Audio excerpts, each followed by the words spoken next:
എല്ലാവർക്കും നമസ്കാരം. ശ്രീനാരായണ ഗുരുദേവൻ്റെ ജനനീ നവരത്ന മഞ്ജരി എന്ന കൃതിയെയാണ് നമ്മൾ പരിചയപ്പെടാൻ ശ്രമിക്കുന്നത്. കഴിഞ്ഞ 7 എപ്പിസോഡുകളിലായി ഈ കൃതിയുടെ ആദ്യത്തെ 7 ശ്ലോകങ്ങളെ പരിചയപ്പെട്ടു കഴിഞ്ഞു.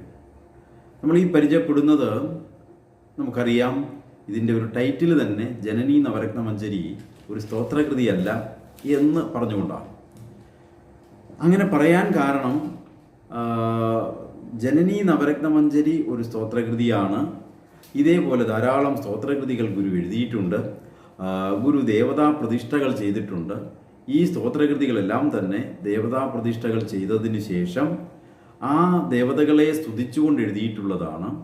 ജനനീ നവരത്ന മഞ്ജരി ശിവഗിരി ശാരദാമഠത്തിൽ ശാരദയെ പ്രതിഷ്ഠിച്ചതിന് ശേഷം, അല്ലെങ്കിൽ ശാരദയുടെ പ്രതിഷ്ഠയുമായി ബന്ധപ്പെട്ട് ശാരദാ മഠത്തിൻ്റെ നിർമ്മാണവുമായി ബന്ധപ്പെട്ട് രചിച്ചതാണ്. അതുകൊണ്ട് ഇതൊരു ദേവതാ സങ്കല്പം, അതായത് ശാരദ എന്ന ദേവതയെ സ്തുതിച്ചുകൊണ്ടുള്ളതാണ് എന്നുള്ള തെറ്റിദ്ധാരണ പല ഭാഗങ്ങളിൽ നിന്നും പ്രചരിപ്പിക്കുന്നുണ്ട്. ഗുരു നിങ്ങളത് തിരിച്ചറിയണം. ഗുരു ഒരിക്കലും ഇതൊരു ശാരദാ ക്ഷേത്രം എന്നല്ല ഈ പ്രതിഷ്ഠ നിർവഹിച്ചിട്ട് ആ സങ്കേതത്തിന് കൊടുത്ത പേര്. ശാരദാ മഠം എന്നാണ്, ശാരദാ ക്ഷേത്രം എന്നല്ല.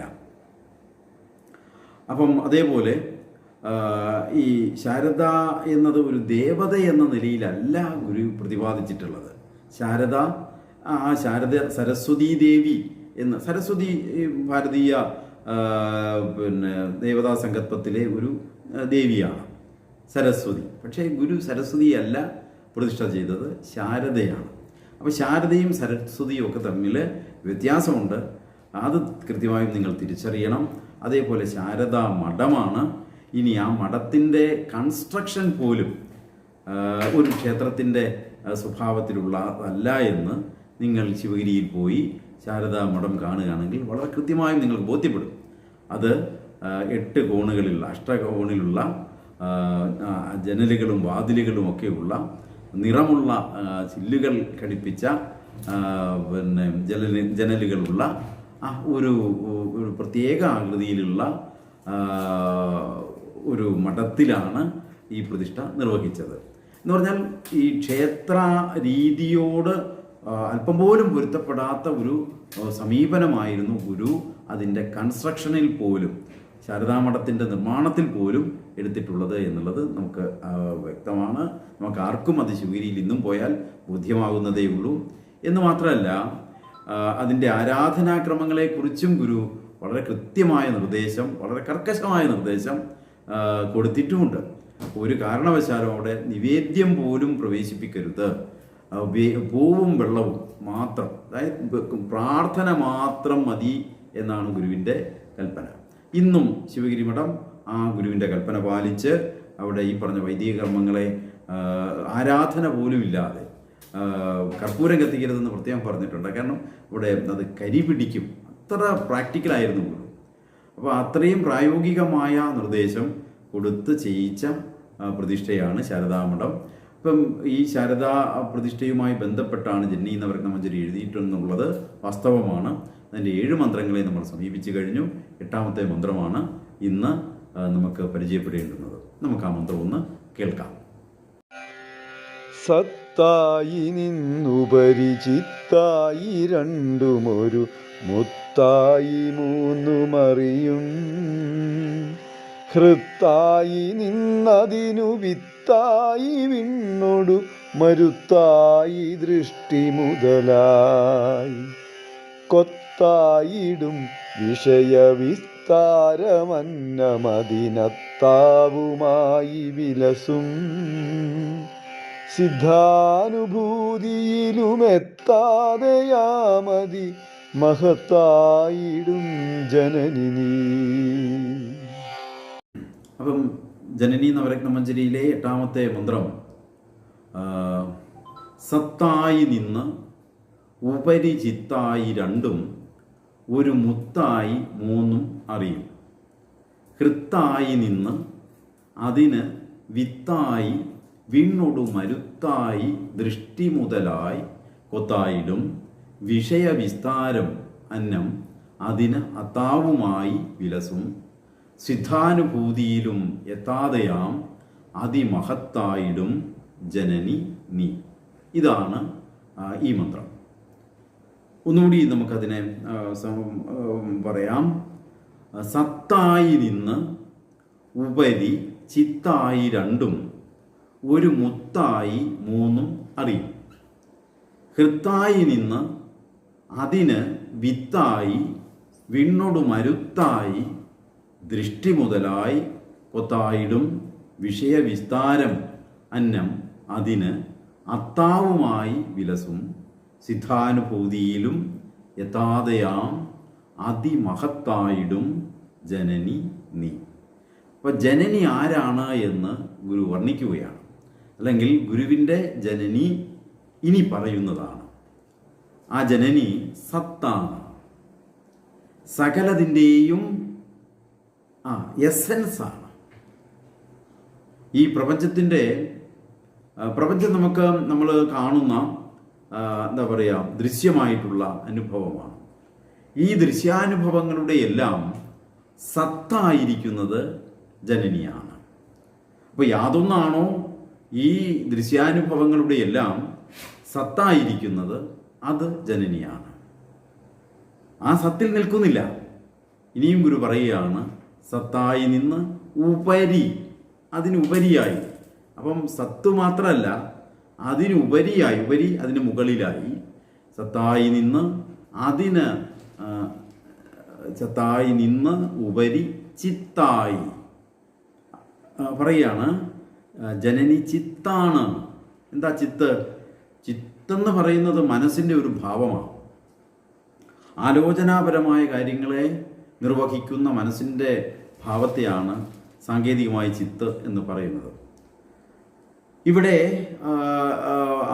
മനസ്സ് നമ്മൾ ഈ പ്രപഞ്ചത്തെ അറിയുന്ന ഈ പ്രപഞ്ചത്തിൻ്റെ സത്തായിരിക്കുന്ന ജനനി, അതേപോലെ അതിനുപരിയായിരിക്കുന്ന ഈ പ്രപഞ്ചത്തെ അനുഭവിക്കുന്ന എന്താ പറയുക, അറിയുന്ന ആ വിജ്ഞാനമാണ് ജനനി.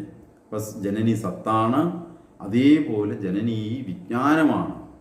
ഈ അറിയുന്ന മനസ്സിൻ്റെ തലമാണ്, അനുഭവത്തിൻ്റെ തലമാണ് ചിത്ത്. ജനനി അതാണ്.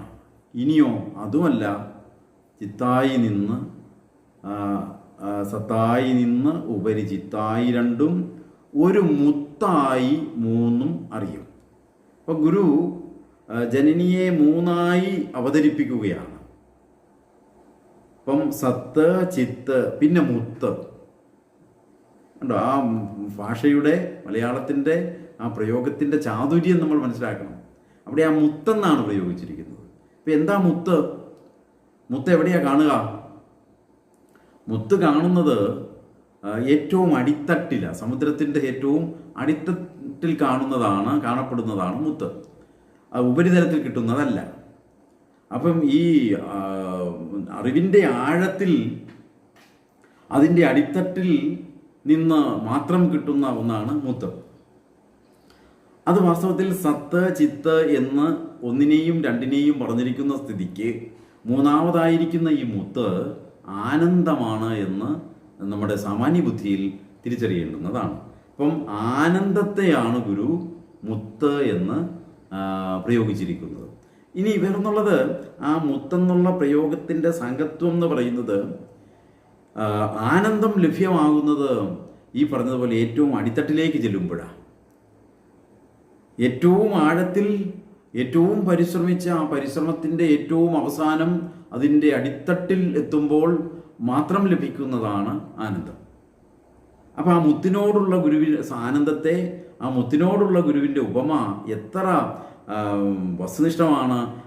എന്താ പറയുക, നമുക്കത് വളരെ കൃത്യമായും മനസ്സിലാക്കാൻ വേണ്ടിയിട്ടാണ് ഞാനിങ്ങനെ പറഞ്ഞത്. അപ്പം ആ ഗുരുവിൻ്റെ വാക്കുകൾ പ്രയോഗിക്കുന്ന ആ രീതി അത്ര കൃത്യമാണ്. അപ്പം സത്താണ്, ചിത്താണ്, അതേപോലെ ആനന്ദമാണ്. അപ്പം സച്ചിദാനന്ദമാണ് ജനനി. മനസ്സിലാവണം.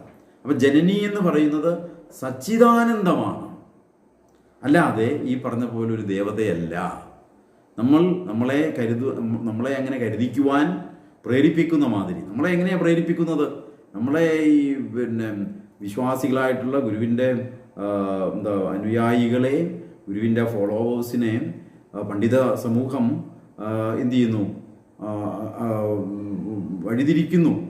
ഇപ്പം സച്ചിദാനന്ദമാണ് ജനനി എന്ന് ഗുരു പഠിപ്പിക്കുമ്പോൾ ജനനി ദേവതയാണ് എന്ന് നമ്മളെ ചിന്തിപ്പിക്കുന്ന തരത്തിൽ ആ മറുപ്രേരണ ഉണ്ടാകുന്നു.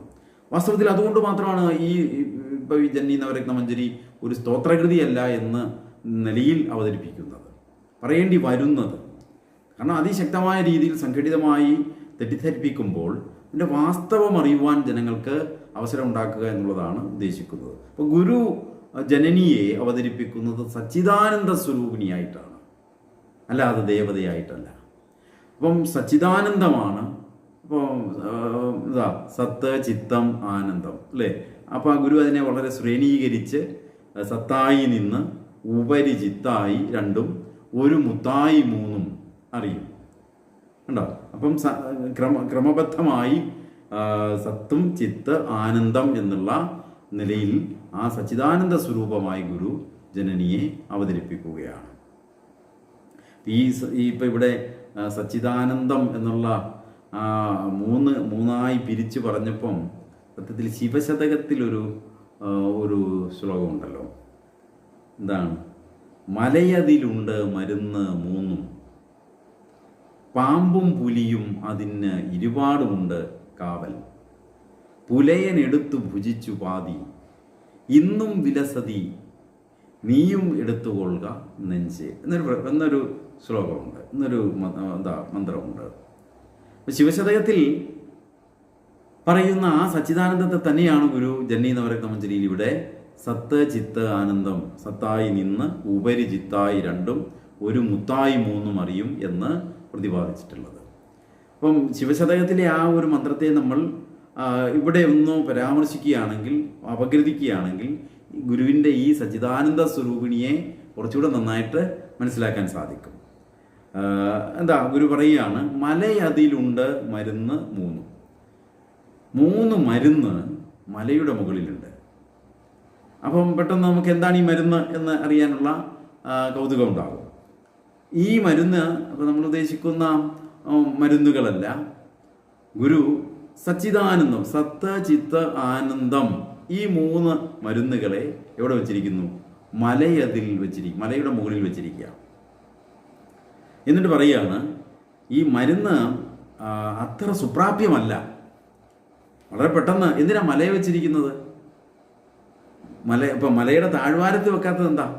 മലയുടെ താഴ്വാരത്ത് അനേകം യാത്രക്കാരുണ്ടാവും, ഒരുപാട് പേര് അതിലെ കടന്നു പോകും. അങ്ങനെ കടന്നു പോകുന്നവർക്ക് ലഭ്യമാകാനുള്ളതല്ല ഈ മരുന്ന്. അതുകൊണ്ട് ഈ മരുന്നിനെ എന്ത് ചെയ്യണം? ഈ പണിപ്പെടാത്തവരിൽ നിന്ന് കുറച്ച് ഉയർത്തി വെക്കണം. എന്താ കാര്യം? പണിപ്പെട്ടു തന്നെ അത് ലഭ്യമാകാവൂ.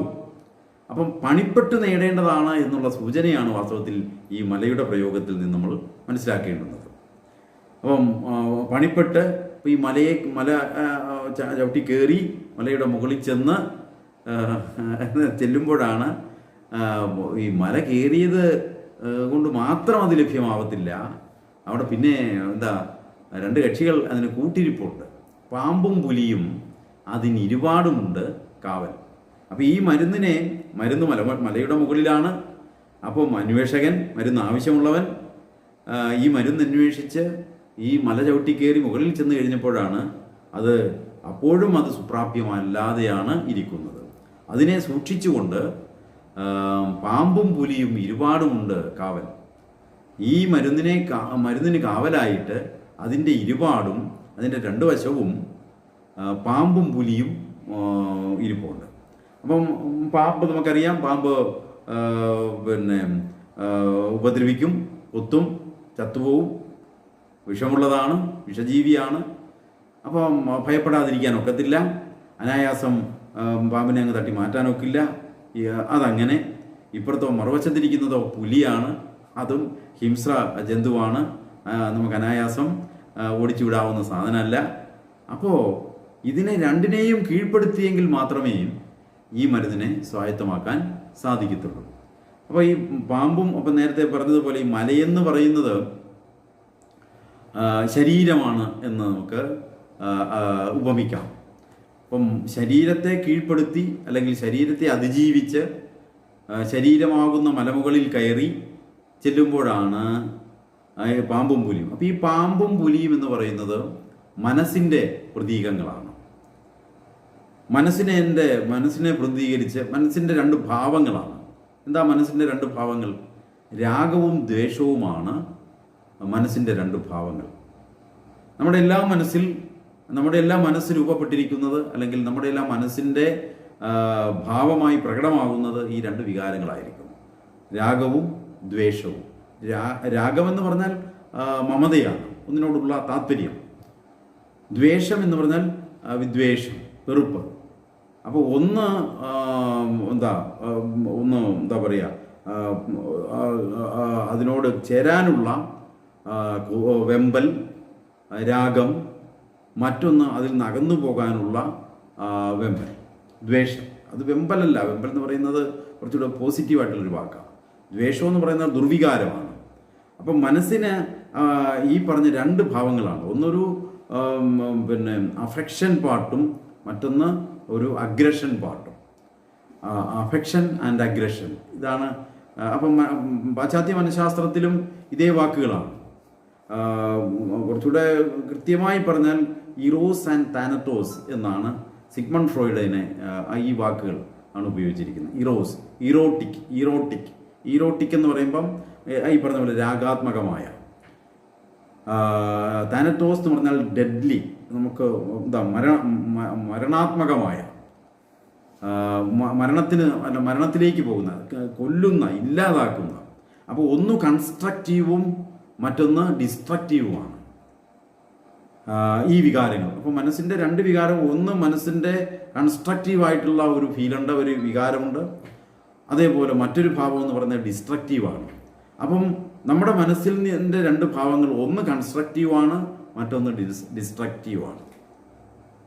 അപ്പം നമ്മുടെ എല്ലാ പെരുമാറ്റത്തെയും നമുക്ക് ഈ തരത്തിൽ വിലയിരുത്താൻ പറ്റുമെന്നാണ് പാശ്ചാത്യ മനഃശാസ്ത്രജ്ഞന്മാരുടെ അഭിപ്രായം.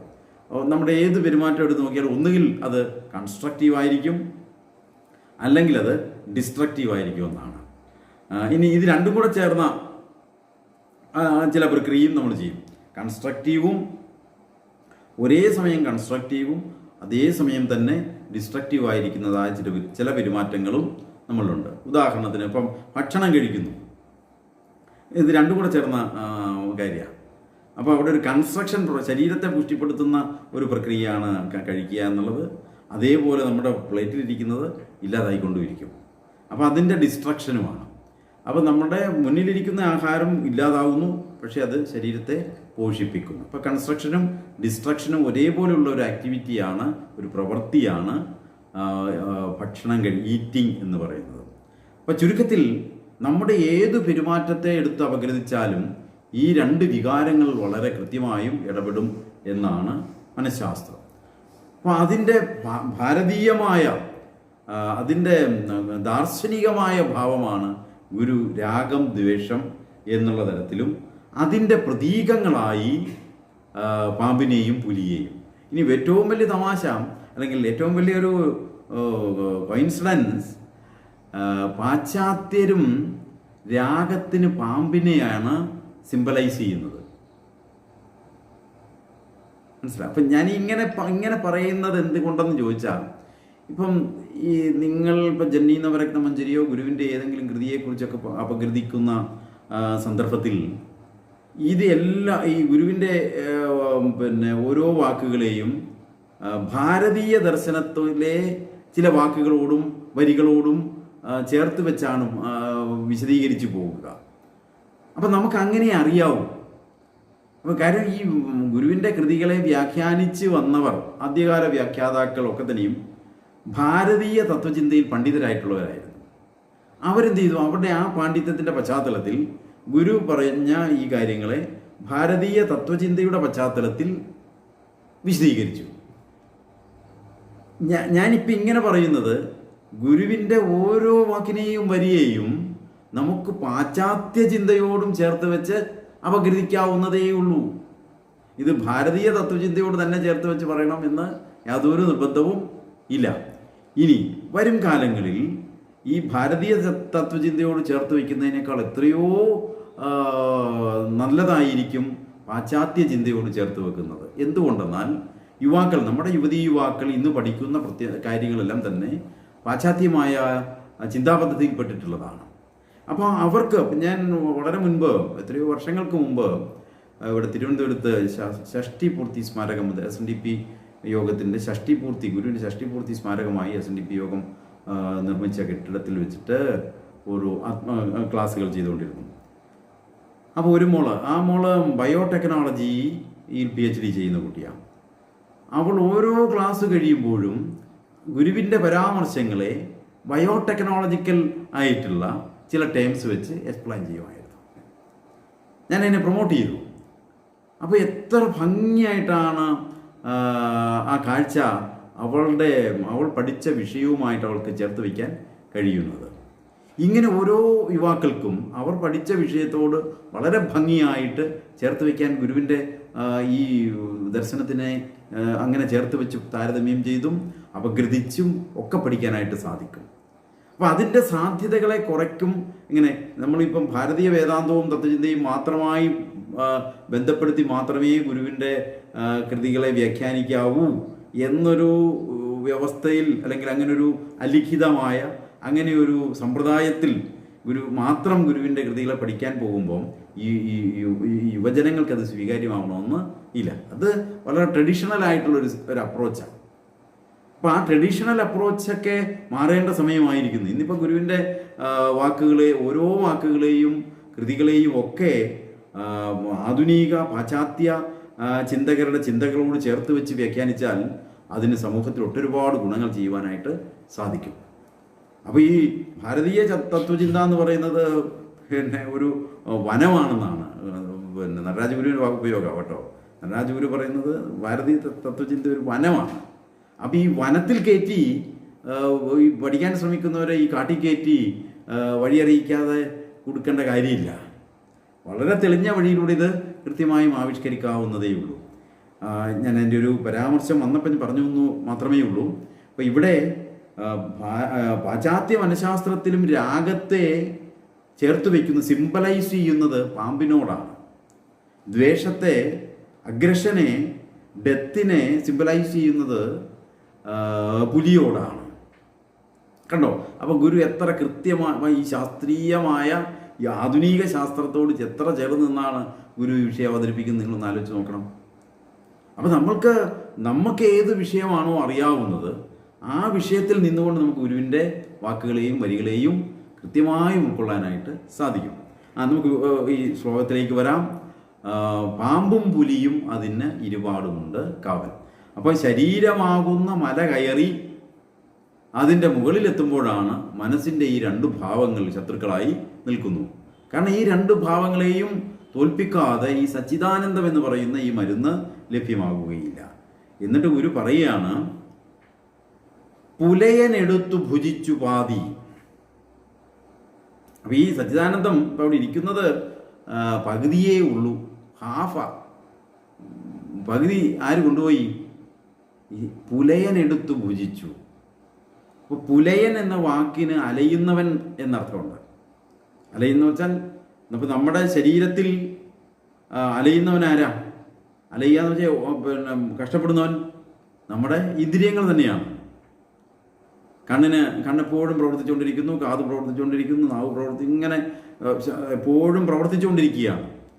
അപ്പോൾ ഈ ഐന്ദ്രികമായ അനുഭവങ്ങളിലൂടെ ഈ സച്ചിദാനന്ദത്തിൻ്റെ പാതി എന്ത് ചെയ്യുന്നു?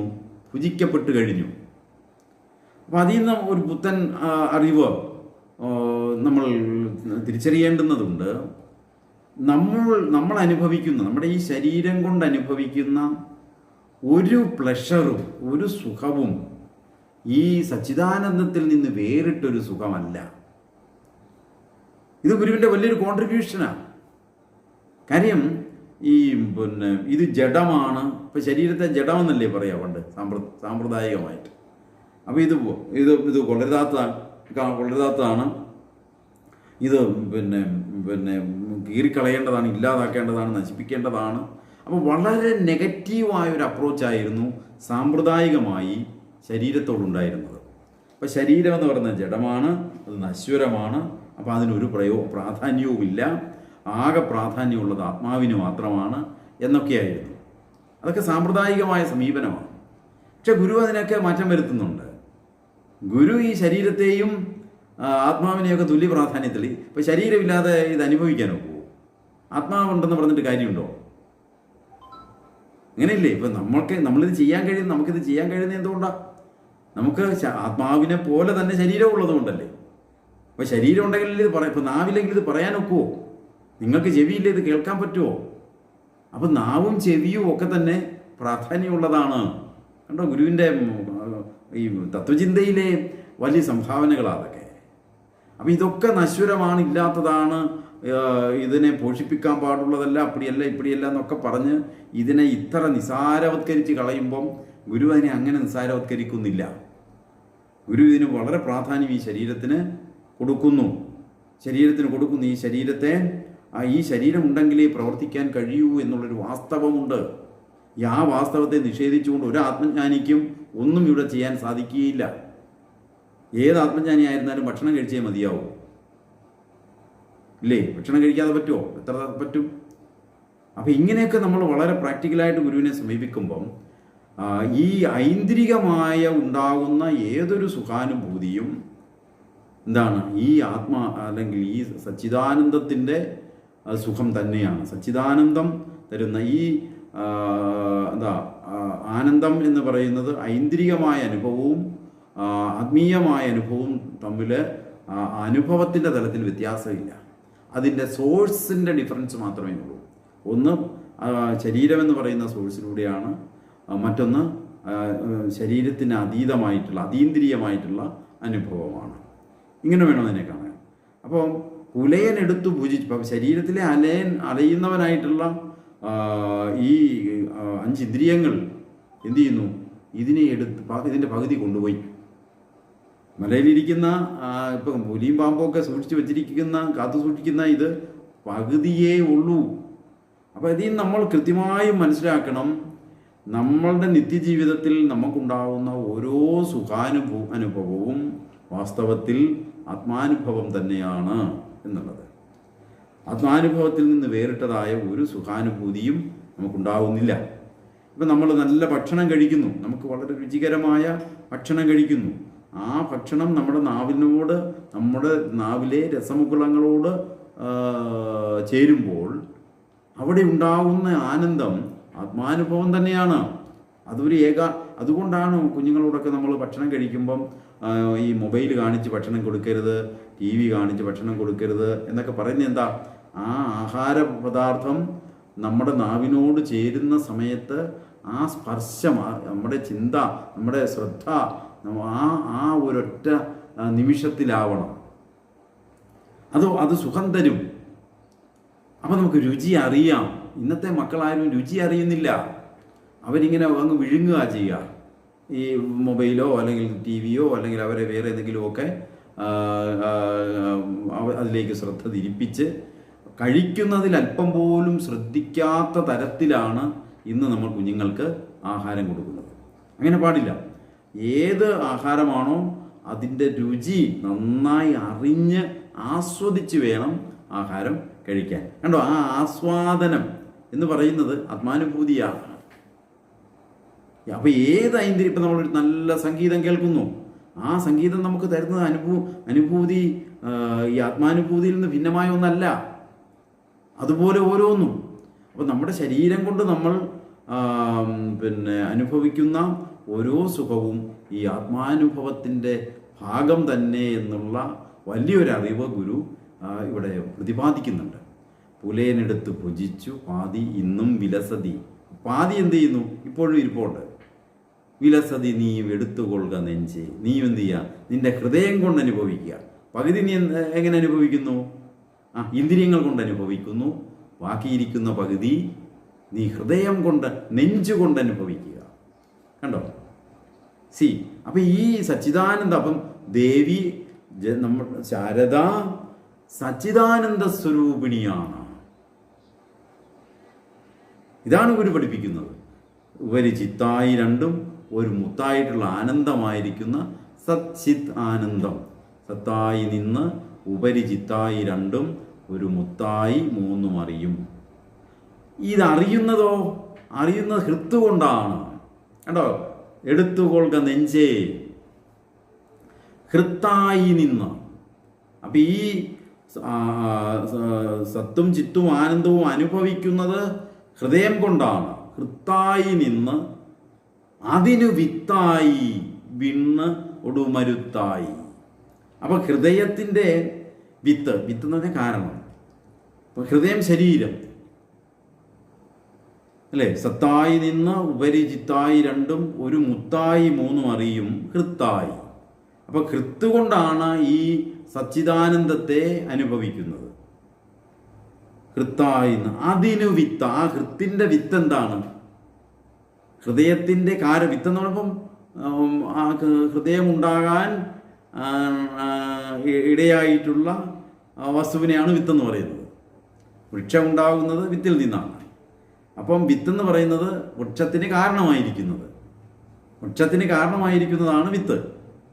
അപ്പോൾ ഹൃത്തിൻ്റെ വിത്താണ് എന്ന് പറഞ്ഞാൽ ഹൃത്തിന് കാരണമായിരിക്കുന്നത്.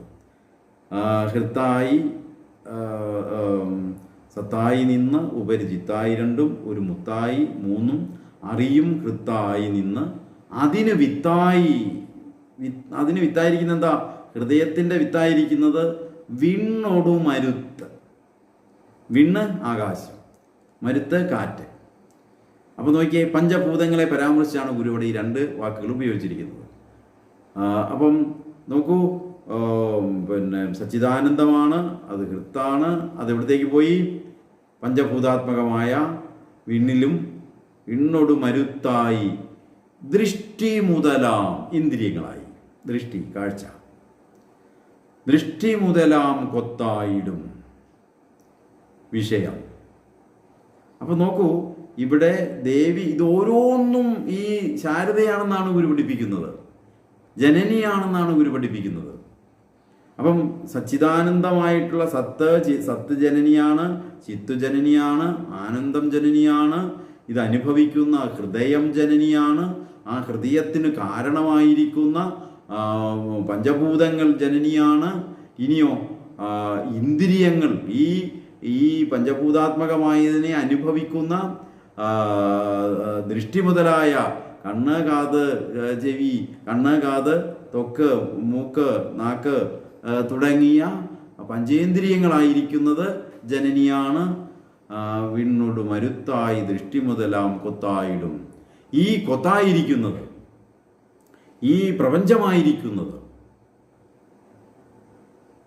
കൊത്തായിടും വിഷയവിസ്താരം അന്നം. അപ്പം വളരെ ഈ പ്രപഞ്ചമാകെ എന്നുവെച്ചാൽ വളരെ വിസ്താരമായിരിക്കുന്നത് വെച്ചാൽ തൻ്റെ ശരീരം മുതൽ അണ്ടകടാഹം വരെയുള്ളതെല്ലാം അത്ര വിശാലമായിരിക്കുന്നതെല്ലാം കൊത്തായിരിക്കുന്നതാണ്. അതും നീ തന്നെയാണ്. അതിന് അന്നം, ആഹാരം, അതിനത്താവ്, അതിനെ ഭുജിക്കുന്നത് അതും നീ തന്നെ. കണ്ടോ? കൊത്തായിടും വിഷയവിസ്താരം അന്നം അതിനക്താവും. അക്താവ് എന്ന് പറഞ്ഞാൽ അത് ഭുജിക്കുന്നു, ഭക്ഷണം, അന്നത്തെ കഴിക്കുന്നവർ, അതും നീ തന്നെ. സിദ്ധ എന്നിട്ട് പറയുകയാണ്, ആ നീ, ആ ജനനി, അല്ലയോ ജനനി. അപ്പം ആ ജനനിയുടെ സ്വരൂപം നിങ്ങൾ കൃത്യമായി മനസ്സിലാക്കണം. ജനനി ഈ പറഞ്ഞ പോലെ 4 കൈയുള്ളതോ പിന്നെ അതിനനുസരിച്ചുള്ള അംഗങ്ങളുള്ളതോ ഒന്നുമല്ല. ആ ജനനിയുടെ തിരുസ്വരൂപം ഗുരുവിടെ വളരെ പച്ചയായിട്ട് കൃത്യമായി വരച്ച് കാണിക്കുകയാണ്. സത്തായി നിന്ന് ഉപരിചിത്തായി രണ്ടും ഒരു മുത്തായി മൂന്നും അറിയും. കണ്ടോ? സത്ത്, ചിത്ത്, ആനന്ദം. ഈ സച്ചിദാനന്ദത്തെ അനുഭവിക്കുന്ന ഹൃദയം, ആ ഹൃദയം നീയാണ്. ആ ഹൃദയത്തിന് വിത്തായിരിക്കുന്ന പഞ്ചഭൂതങ്ങൾ നീയാണ്. ഈ പഞ്ചഭൂതാത്മകമായ വിശാലതയെ അനുഭവിക്കുന്ന, അറിയുന്ന ഈ പഞ്ചേന്ദ്രിയങ്ങൾ നീയാണ്. ഇനിയോ ഈ ആഹാരത്തെ കഴിക്കുന്ന ഭോക്താവായിരിക്കുന്ന, ഈ പ്രപഞ്ചത്തെ മൊത്തം സ്വാംശീകരിക്കുന്ന, ഉൾക്കൊള്ളുന്ന, കഴിക്കുന്ന, ഭുജിക്കുന്ന ഭോക്താവായിരിക്കുന്നതും നീയാണ്. കണ്ടോ, ഇതാണ് ജനനിയുടെ ഗുരു പറഞ്ഞ രൂപം. ഇതിലെവിടെയാണ് ഒരു ദേവത നിങ്ങൾക്ക് കാണാൻ കഴിയുന്ന പ്രിയ സുഹൃത്തുക്കളെ? നിങ്ങൾ കൃത്യമായി ഇതിനകത്ത് ഞാൻ ഈ ഗുരുവിൻ്റെ വാക്കുകളുടെ അർത്ഥം പറഞ്ഞതല്ലാതെ ഞാൻ എൻ്റെ കയ്യിൽ നിന്ന് ഒന്നും വിട്ടിട്ടില്ല. അതും നിങ്ങൾ കൃത്യമായിട്ട് തിരിച്ചറിയണം. ഞാൻ എന്തെങ്കിലും ഉണ്ടാക്കിയെടുക്കുന്നതോ എനിക്ക് എന്തെങ്കിലും പ്രത്യേകമായ താല്പര്യത്തിന് വേണ്ടി ഞാൻ പറഞ്ഞുണ്ടാക്കുന്നതോ അല്ല. ഇത് ഗുരുദേവൻ ഉപയോഗിച്ച വാക്കുകളുടെ അർത്ഥം മാത്രമേ ഞാൻ പറഞ്ഞിട്ടുള്ളൂ. അത് ഏറ്റവും കേവലമായ അർത്ഥം മാത്രം, അല്ലാതെ ഒരു വിശദീകരണവും ഇതിനകത്ത് ഞാനായിട്ട് ചെയ്തിട്ടില്ല. അപ്പം ജനനിയെ ഗുരു വരച്ചു കാണിക്കുന്നത് ഇങ്ങനെയാണ്. എന്നിട്ട് വീണ്ടും പറയുന്നു, സിദ്ധാനുഭൂതിയിലും എത്താതെയാം അതിമഹത്തായിടും ജനനി നീ. കണ്ടോ, ഒരു സിദ്ധൻ്റെ അനുഭൂതിക്കും എത്താൻ പറ്റാത്ത അത്രയും മഹത്വമായിരിക്കുന്നവളാണ് ജനനി. അപ്പോൾ സിദ്ധൻ എന്ന് പറയുന്നത് അറിയാലോ. അപ്പോൾ ഈ യോഗ അല്ലെങ്കിൽ ഈ പറഞ്ഞ പോലെ സാധന ചെയ്യുന്നവന് സിദ്ധിക്കുന്നതാണ് സിദ്ധി. അപ്പോൾ ഭയങ്കരമായ തപസ്സും കാര്യങ്ങളും ഒക്കെ ചെയ്യും. സാധന, അനുഷ്ഠാനം, കൃത്യമായ ചിട്ടയായ എക്സസൈസസ് എന്നുവെച്ചാൽ എനിക്ക് സിദ്ധി ഉണ്ടായേ മതിയാകൂ, അങ്ങനെയൊക്കെ ഉണ്ട്. ഇപ്പം നമ്മൾ ഇപ്പോൾ ഏതെങ്കിലും ഒന്നിനു വേണ്ടി നമ്മൾ ഇതുപോലെ കടുത്ത അല്ലെങ്കിൽ അത്ര കൃത്യതയോടുകൂടി, അത്ര താല്പര്യത്തോടുകൂടി, വിട്ടുവീഴ്ചയില്ലാതെ പരിശ്രമിച്ചാൽ അത് സിദ്ധിക്കും. അതാണ് സിദ്ധൻ. നമ്മുടെ ചെറിയ കാര്യം തൊട്ട് കൊച്ചുങ്ങൾ പരീക്ഷയ്ക്ക് മാർക്ക് വാങ്ങിക്കുന്നത് തൊട്ട് ജോലി നേടുന്നത് തൊട്ട് ജീവിതത്തിൽ എന്തൊക്കെ ആഗ്രഹിക്കുന്നുവോ ആ ആഗ്രഹിക്കുന്നതിനെ സാധിക്കാൻ വേണ്ടി ഒരു മനുഷ്യനെടുക്കുന്ന ഇഫർട്ടിനെയാണ്